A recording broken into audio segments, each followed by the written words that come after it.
Hola, bienvenido a tu programa Insight. Hoy venimos con un formato diferente, llamado Millones de Milagros. El objetivo siempre es exaltar y dar a conocer lo que Dios está haciendo por medio de su presencia. Porque, como siempre digo, un milagro puede afectar a una persona, pero ese mismo milagro, como testimonio, puede afectar a millones de personas. Por eso, quédate con nosotros y mira lo que Dios está haciendo hoy. Y ellos le han vencido por medio de la sangre del Cordero y de la palabra del testimonio. Porque una experiencia con Dios vale más que 1000 argumentos en contra. Hi, my name is Hope. I've been coming to ICD for about 7 months now. I never thought I would be here. My life has been very difficult. I was super angry at God. I wanted nothing to do with Him. It was so bad I wouldn't even watch a Christian movie on TV. If it had Jesus on it, I'd get up and walk out. I was really mad at Him. I was adopted twice as a kid. First when I was 6 months and then again at 6 years. Both by the same family, just different members. So they were not people that should have even had kids, much less adopted. My first family that adopted me was through my biological family. My mother was somewhere in the family, I'm not sure which one. But they were Satanists. My second family that adopted me, with my mother that I grew up to know as my mother, her and her husband, they were in a cult. Because I wasn't their biological child, I was beaten, I was tortured, I was raped. My mother was a drug addict, so I was sold a few times. It was very hard. There were times I can remember hiding under the bed with things pushed against the door, crying and begging that they couldn't get in there for me. As the years went on, it just continued. My mom left my dad when I was about 9. And then it was a parade of other men, more drugs. So of course the abuse continued. I had 3 sisters along the way from them, which were my life. I guarded them, I protected them to the best that I could. And so that was what kept me going strong, was trying to keep them safe.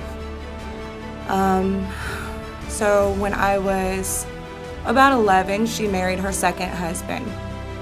2 days before she married him, she walked in on him raping me and informed me that it was my fault and I had it coming. That made me very angry, very bitter. I grew to hate her. I grew to hate everybody.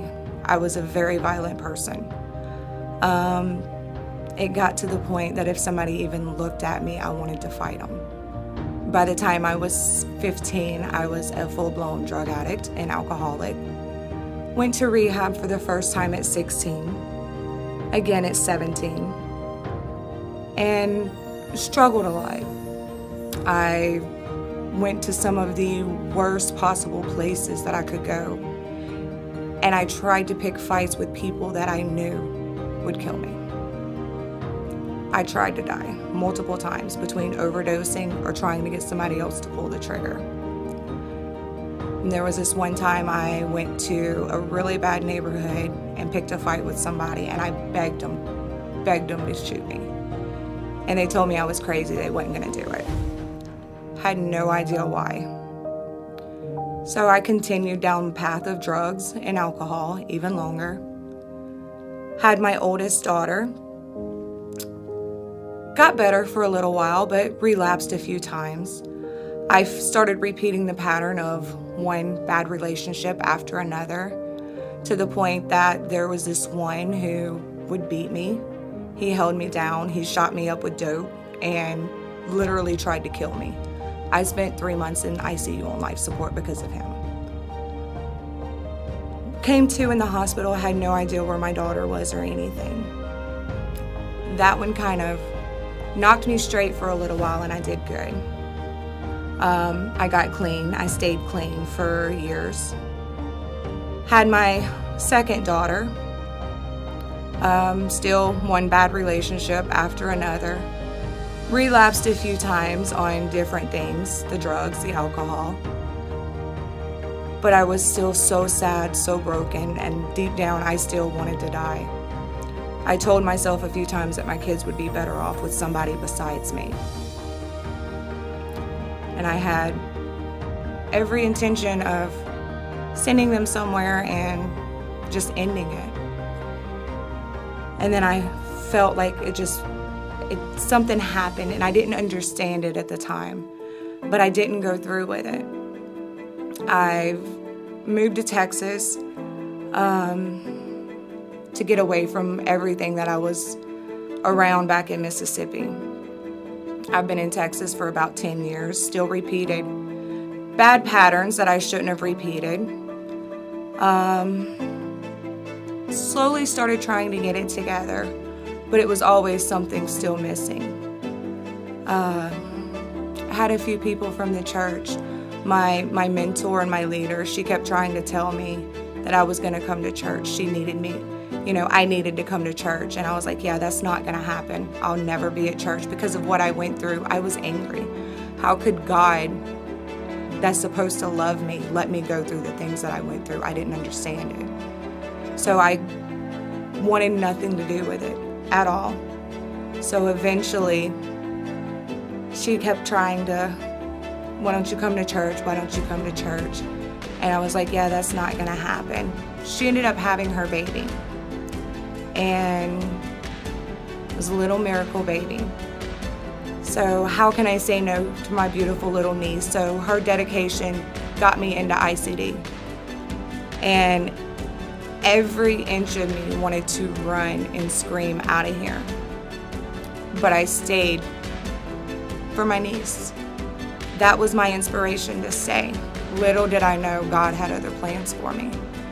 The words that were spoken impacted me so much. It was the first time I've ever heard words coming from a preacher or anybody, you know, spiritual that have impacted me like that, that it brought tears to my eyes. I was still scared, so when we left, it took about 2 months before we actually came back. But we started slowly coming back to ICD again, and every time it was something I needed to hear. Something broke in me. And it wasn't until here recently that after the retreat that we went to, my retreat with God, that I started realizing and understanding what it was. It was the Holy Spirit trying to pull me back. I have been able to forgive my mother. I have been able to forgive my sisters and people that I never thought I would be able to forgive. I have started realizing that even though everything that happened to me that was horrible and bad, that broke me to my worst point, even though I couldn't see it at the time, God was always with me. There's no way a 4-year-old girl can move a big old dresser in front of a door. But somehow I did it. There's no reason those guns should have jammed as many times as they did. But they did. There's no reason that all the drug overdoses that I should even be here today. But God had other plans for me. Every time I told myself that my kids would be better with someone else, I would always hear a voice in my head telling me, but who's gonna love them like you? And it stopped me. And I thought it was just me being paranoid and crazy at the time, but that was God talking to me. It's been beautiful, the changes that have been going on. Because of being at ICD, I've learned to forgive my mom, all the people that abused me and hurt me.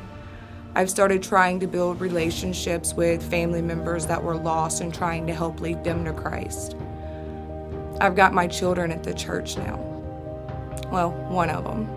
The other one we're still working on, but there's been a lot of miracles that have happened since we've been coming to ICD. But coming from somebody who, grew up in a all Satanist family who their one mission was to bring down the church and do the devil's work. And then the witchcraft that happened, and somebody who actually practiced witchcraft for a while, to actually be sitting here talking about the miracles of God that I never thought would happen. Today I have a roof over my head. I'm not homeless anymore. I've got a car. I've got a really good job that I'm steadily advancing in. I've got a wonderful family that loves me and supports me. It's been really good. I've got a lot of things that have happened, all because I took a leap of faith and started. Between the life groups and the Saturday morning prayers have been huge. And then every Sunday is more that I need to hear. ICD has really been the family that I've always been looking for, the one that I've always wanted.